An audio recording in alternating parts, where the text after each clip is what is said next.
The palace of Valarith was a place of shining marble and golden walls, but for Princess Serenia, it felt more like a cage made of whispers. Every step she took, every smile she gave, every breath she drew, someone was always watching, judging, and speaking behind her back. She was the jewel of the empire, yet in the eyes of her people, she was also its greatest disappointment. They said Serenia was cursed. They said she was barren. And in a world where royal bloodlines were everything, to be barren was to be broken. From the moment she was of age, healers had tested her.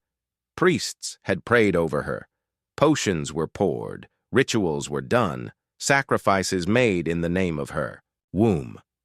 But every moon cycle brought the same result: nothing. Empty. A silence that mocked her heart and crushed her spirit. At first, Serenia tried to ignore it. She told herself that she was still young, that time would bless her. But time passed, like a cruel thief. The noblewomen who once envied her beauty now pitied her. Even the servants, though loyal, carried eyes heavy with sympathy.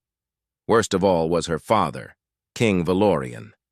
He loved his daughter, yes, but not in the way she longed for. To him, she was not Serenia, a person with dreams and fears. She was a piece in his great game of power, and a piece that had failed. He spoke of alliances, of marriages, of strong heirs who would one day secure the empire's throne. Yet with Serenia there was nothing to gain. She could not give him the grandson he desired. And so, when he looked at her, his eyes no longer carried pride. They carried disappointment. Serenia felt it like a blade across her soul. At feasts, when music played and laughter filled the hall, she sat quietly, her smile forced. She listened as nobles whispered to one another. "The princess is lovely but useless," one voice said. "She cannot bear an heir," another hissed. "Better, she were born a man. At least she could fight in wars," a third mocked. The words dug deep, each one like a stone placed upon her chest. She could not scream. She could not defend herself. What argument could she give when the truth was carved so deeply into her life? And so, Serenia endured. Her chambers became her sanctuary. Alone, she would walk the palace gardens, her pale, hands brushing the silver leaves of the ancient trees. She would sit by the fountains and watch the water ripple, wishing her heart could ripple too, wishing she could feel something other than the hollow ache that followed her everywhere. She dreamed often of freedom, of a life beyond the palace walls, where no one cared about thrones or heirs. A life where she was not the Barren princess, but simply Serenia. Yet such dreams were foolish for one of royal blood.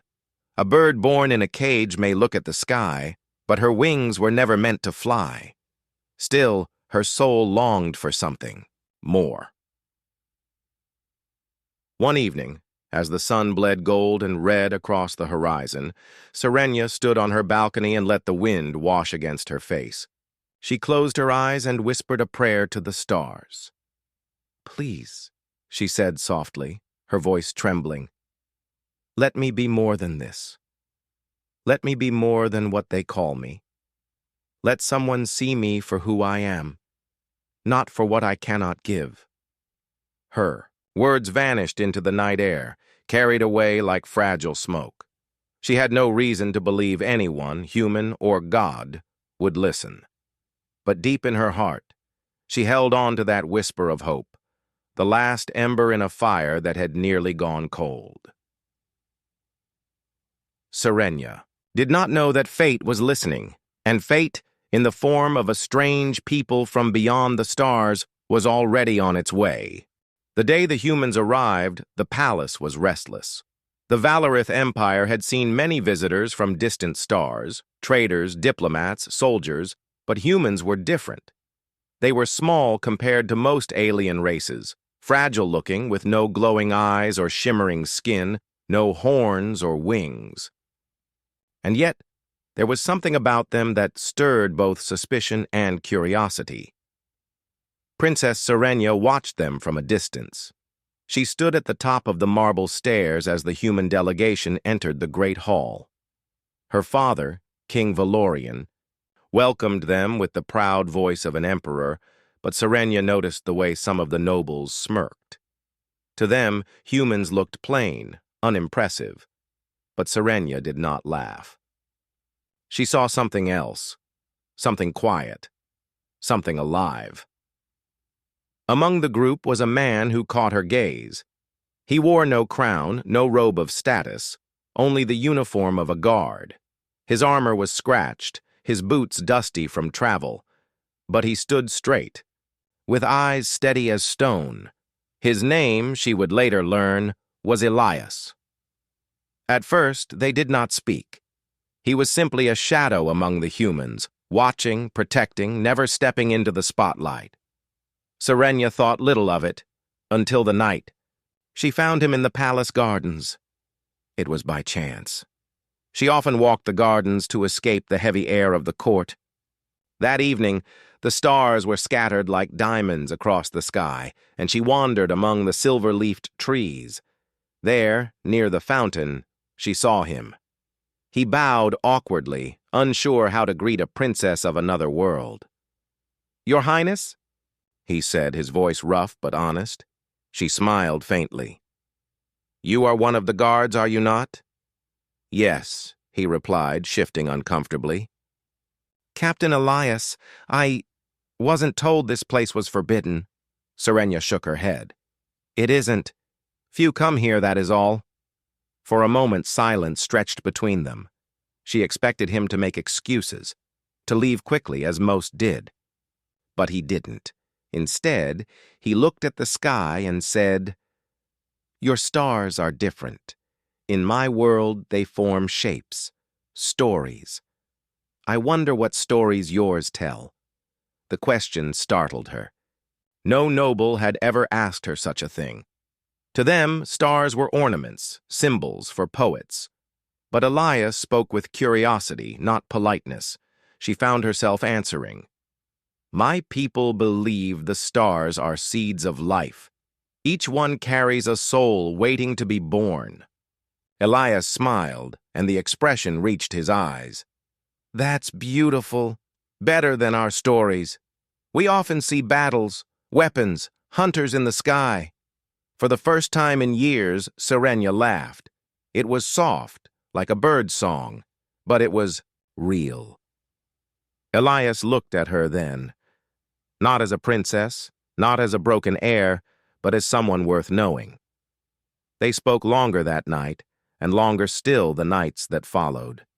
He told her of earth, of oceans that stretched without end, of forests that sang with countless creatures, of humans who built homes in deserts and on mountains. Serenia listened as though hearing a forgotten melody, and in return she told him of her world.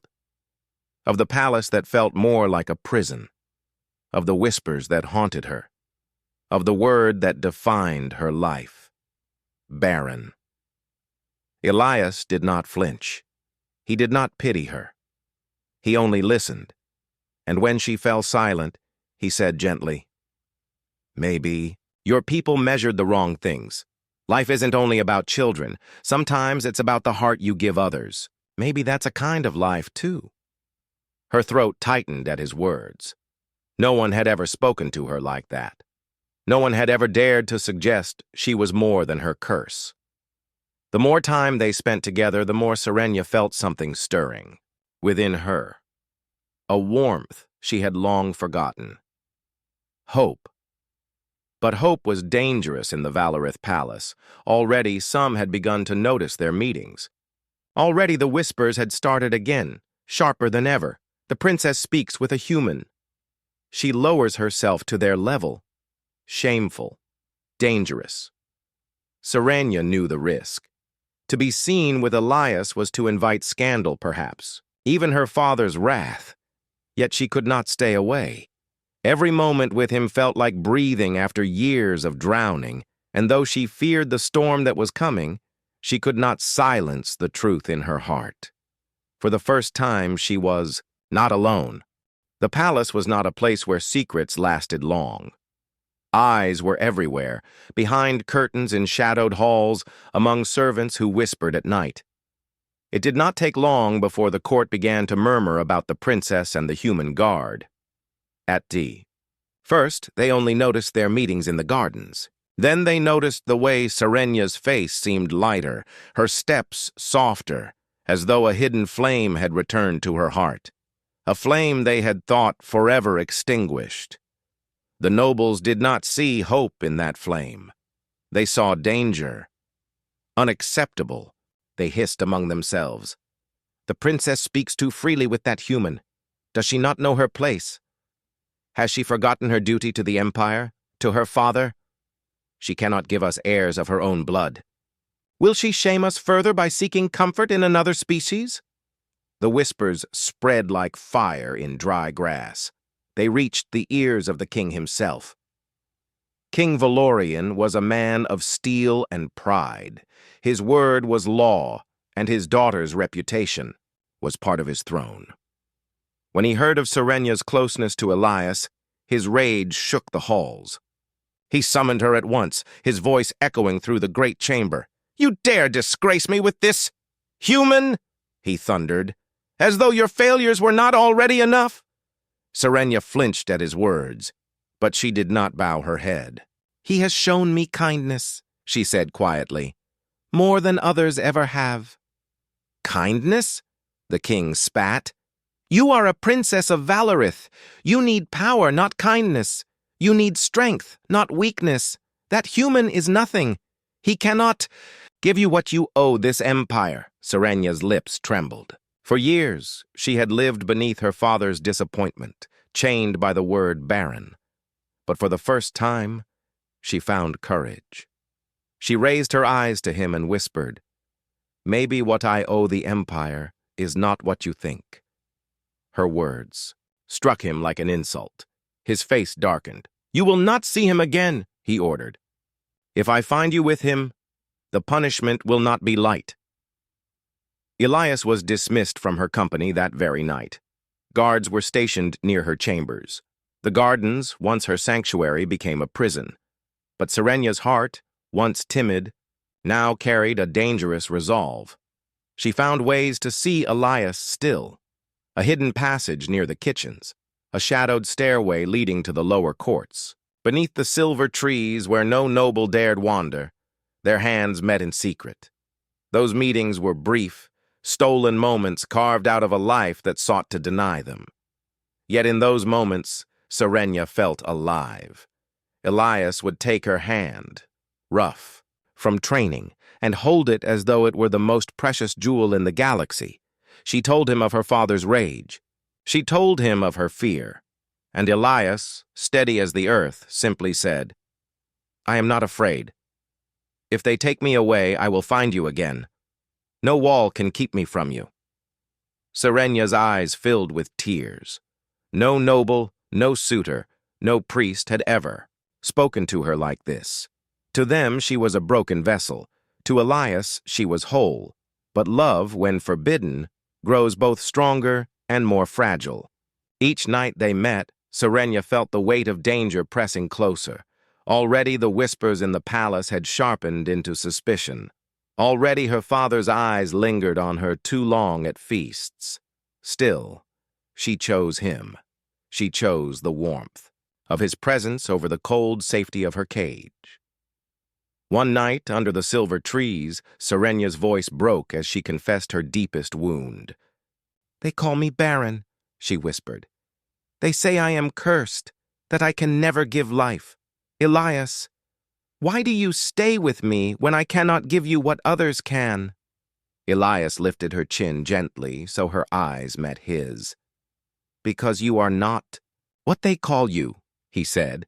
"You are more than their words, more than their judgments. I stay because I see you, Serenya, and that is enough." Her heart, so long caged, burst with quiet fire. Tears slid down her cheeks, but they were not only of sorrow. They were of something new, something dangerous, something beautiful. Hope.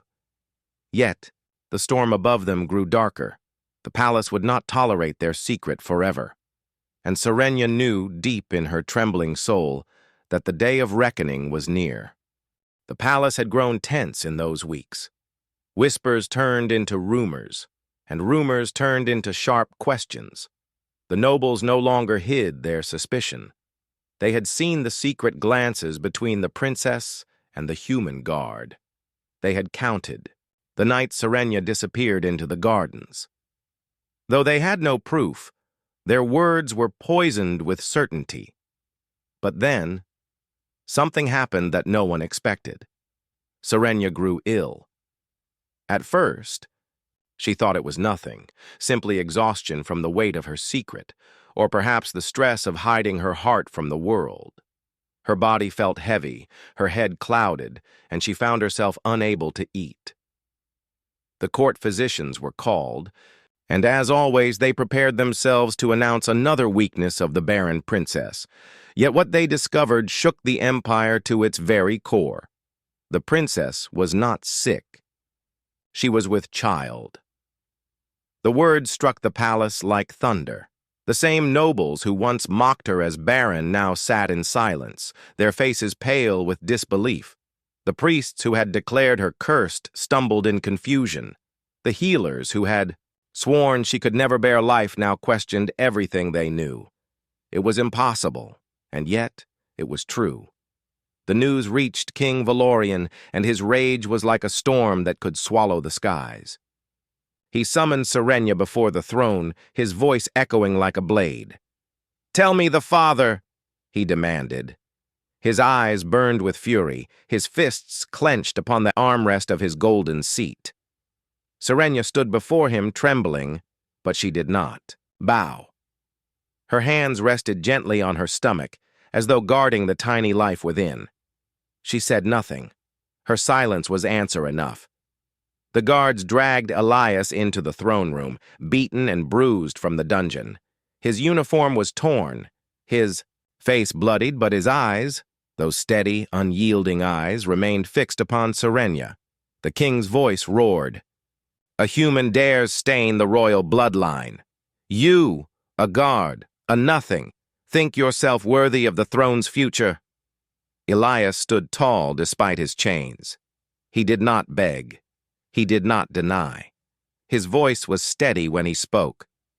"I never sought your throne. I only loved your daughter." The court erupted in outrage. Nobles gasped, priests cursed, generals spat in disgust. To them, this was an abomination, a mixing of bloodlines, a disgrace to their empire. But no one could deny the truth. The Barren princess carried life, and the father was human. The king rose from his throne, his fury shaking the hall. "This child will not be born.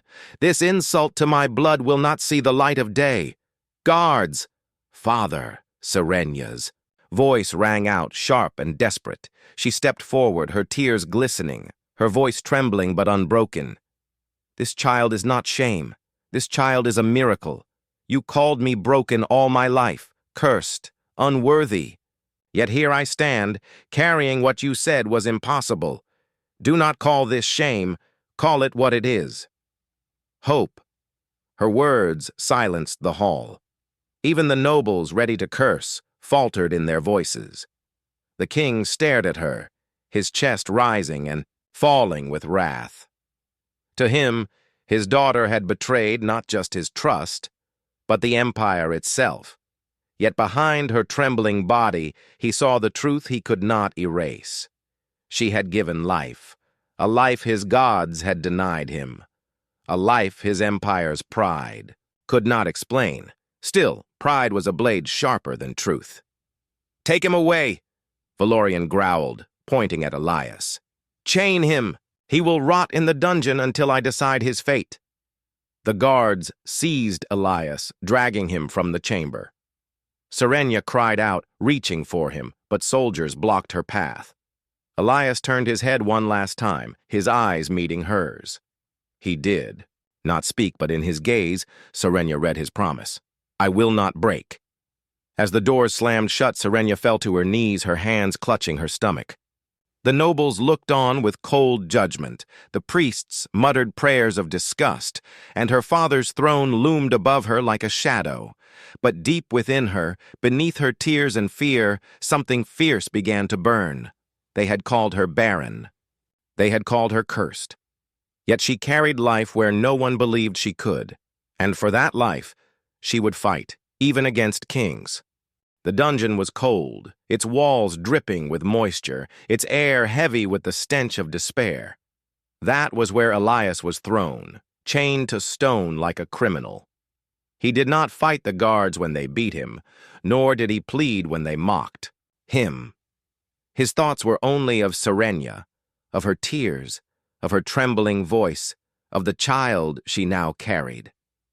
Above him, in the golden halls of the palace, the storm had only grown darker.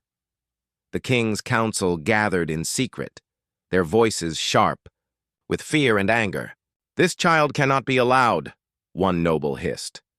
"It is not of pure blood," another said, his jeweled fingers tapping nervously on the table. "The people will not accept such a thing." But another voice spoke more softly, filled with doubt. "And yet, is it not a miracle? A princess once thought barren now carries life. Could this not be a sign?" The council argued for hours, but no peace was found. To most, the unborn child was an abomination. To a few, it was a wonder. Serenia, however, felt no such doubt. For her, the truth was simple. This child was hers. This child was Elias's. This child was hope. Day after day, she begged her father for mercy. She fell to her knees before his throne, her hands clasped in desperation. "Spare him," she pleaded. "Spare Elias. He is not your enemy. He is the father of your grandchild." The king's face was stone. "He is a stain on our blood. You would have me honor a human as family? Impossible," Serenia's voice broke. "Then do not honor him. Honor me. I am your daughter. This child is mine. Will you kill me too? Will you kill your own blood?" For a moment, silence filled the throne room. The nobles shifted uncomfortably, for her words struck deeper than they wished. Yet the king did not soften. His pride was too heavy, his anger too fierce. "Your child will live," he said at last, his voice sharp as a blade. "But the human will die. That is my judgment." Serenia's heart shattered. She left the throne room with her hands shaking, her tears falling freely. She knew her father's word was law. No one had ever defied him and lived. Yet as she walked the lonely halls, her hands upon her stomach, she felt the tiny life within her move. For that life, she could not surrender. Outside the palace, whispers spread among the people. Stories slipped through the walls like wind through cracks. The princess, once barren, now carried a child. Some spat in disgust, saying it was proof of corruption. Others whispered of prophecy, of gods working in strange ways. Many of the common folk, tired of the arrogance of their rulers, saw something different in the story. If the princess, broken and pitied, could give life where none believed possible, then perhaps hope could be born for them too. Change was in the air, but change came with danger. Guards were doubled around Serenia's chambers, Elias's dungeon.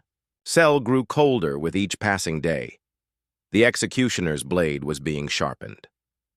One night, Serenia sat alone in her chamber, the stars glowing faintly beyond her balcony. Her heart ached, torn between love for Elias and fear for her unborn child. Could she protect both? Could she save the man who gave her hope while also protecting the life inside her? Her mind echoed with Elias's words. "No wall can keep me from you." Tears slid down her cheeks. She whispered to the stars just as she had long ago. "Give me strength. Let me protect them. Let me fight, even if I stand alone." And in her heart, a decision was made. If her father would not spare Elias, then she would. If the empire saw her child as an abomination, then she would prove them wrong. She was no longer just the Barren princess. She was a mother, and mothers did not bow. They fought. The next day, as the council gathered once more to plan Elias's death, Serenia stepped into the hall, her back straight, her eyes burning with a fire no one had seen before. "If you kill him," she said, her voice ringing like steel, "you will kill the hope of your people as well. For if I, the cursed and barren one, have been given life through him, then perhaps the gods have chosen differently than you. And if you defy that, then it is not me you stand against. It is destiny itself." The chamber fell silent. Nobles stared. Priests faltered in their prayers. Even the king's jaw tightened, for he saw in his daughter not the weak, broken girl he had pitied, but a woman unyielding as the mountains. Chains and choices lay heavy in the air, and the empire waited to see which would break first, the human's body in the dungeon or the king's pride upon his throne. The months that followed were heavy with tension. Serenia's body grew weaker, yet her spirit grew stronger. Every day she carried her child beneath the cold stares of the court, beneath the whispers of nobles and priests who spoke of abomination and shame. But no matter how sharp their words, her hand never left her growing belly. The king avoided her gaze. He spoke little to her, and when he did, his voice was full of pride and bitterness tangled together. To him, the unborn child was both a curse and a riddle. His daughter, once barren, now carried life, and yet the life belonged to a human father. He despised Elias remained in chains, but the news of the princess's courage reached him through the guards who mocked him. They told him she stood before the council with fire in her eyes. They told him she had refused to bow. And though he shivered in the cold of the dungeon, Elias smiled to himself. Serenia was stronger than even he had known. The day of birth came. On a storm-filled night, thunder roared across the skies of Valorith, lightning split the heavens, and rain lashed against the palace walls.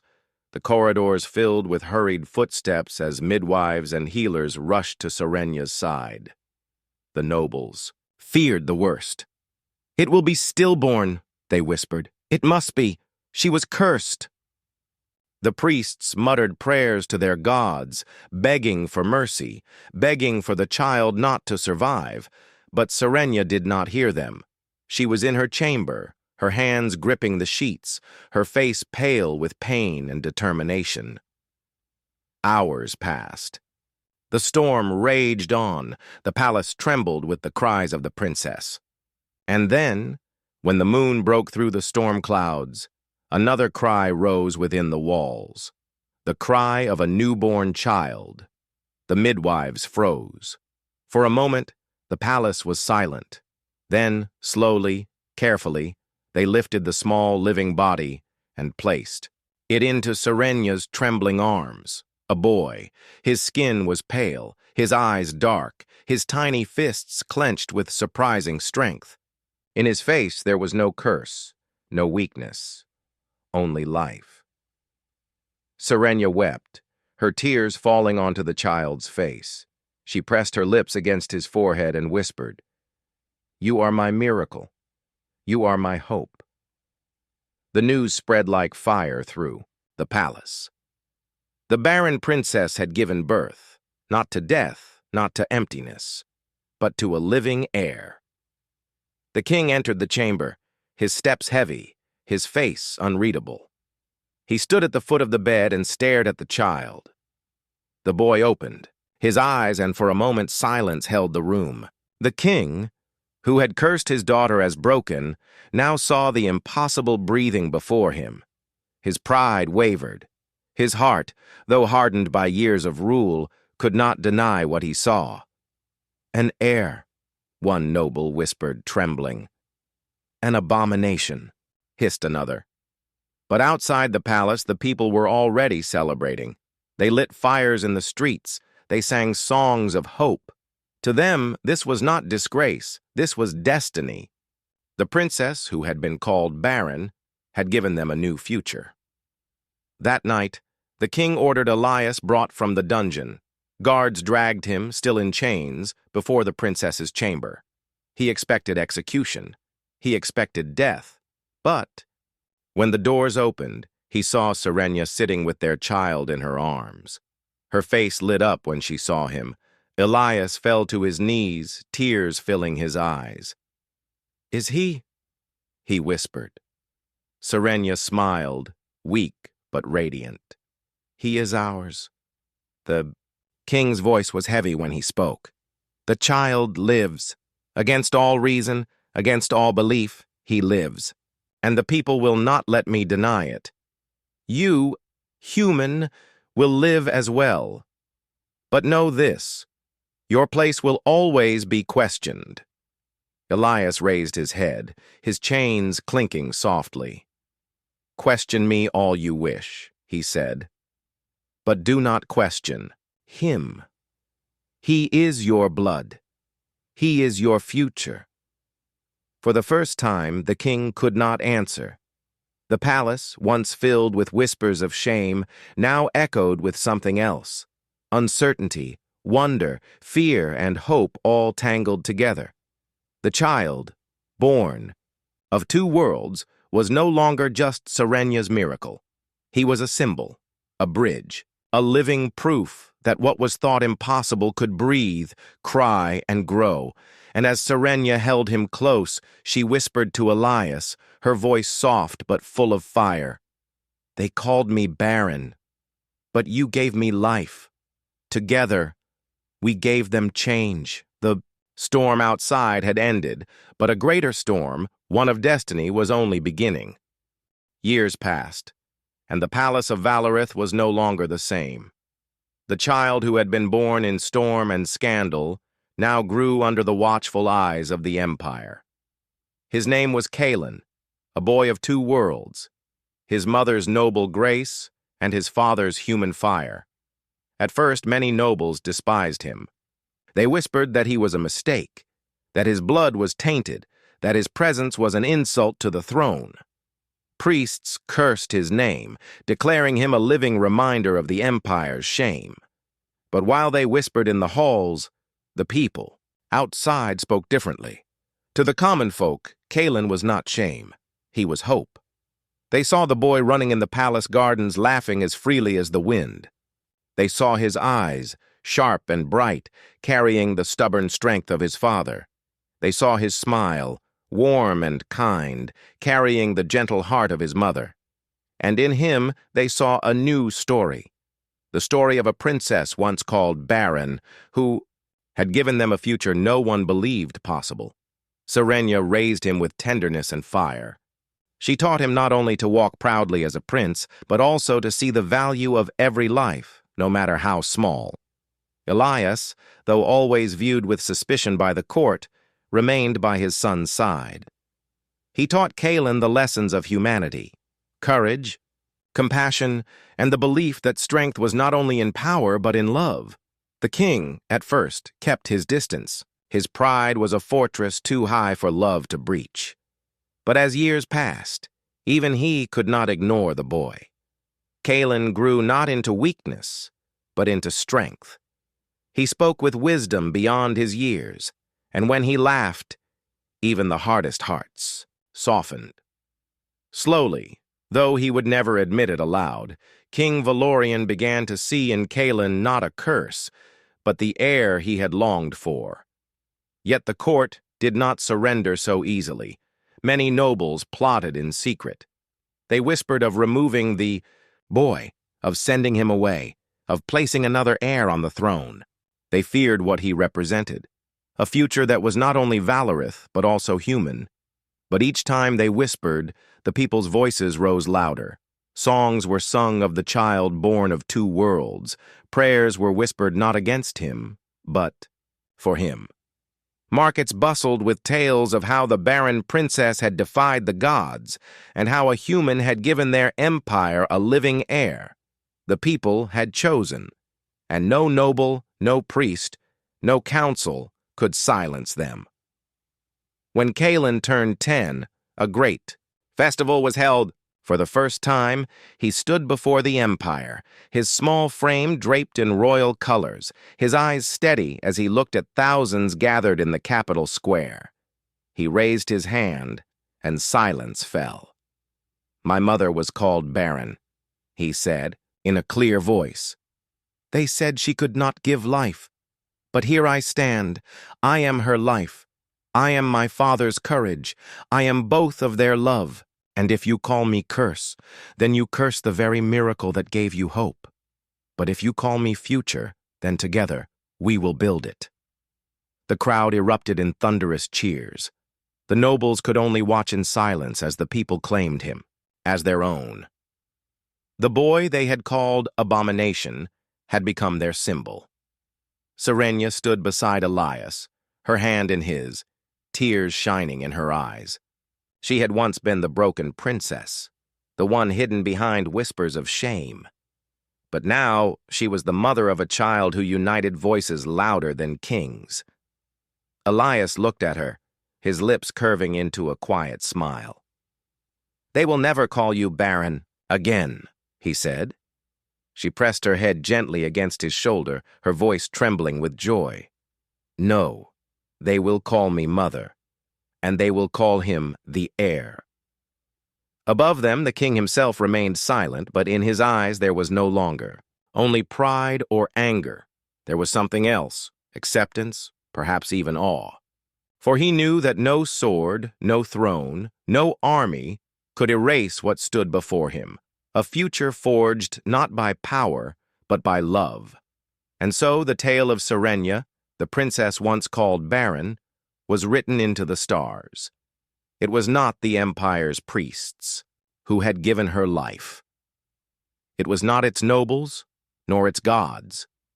It was humanity, through Elias, through love, that had given her the heir no king had expected. And that heir, born of two worlds, would one day lead them all into a future none had ever dared to dream.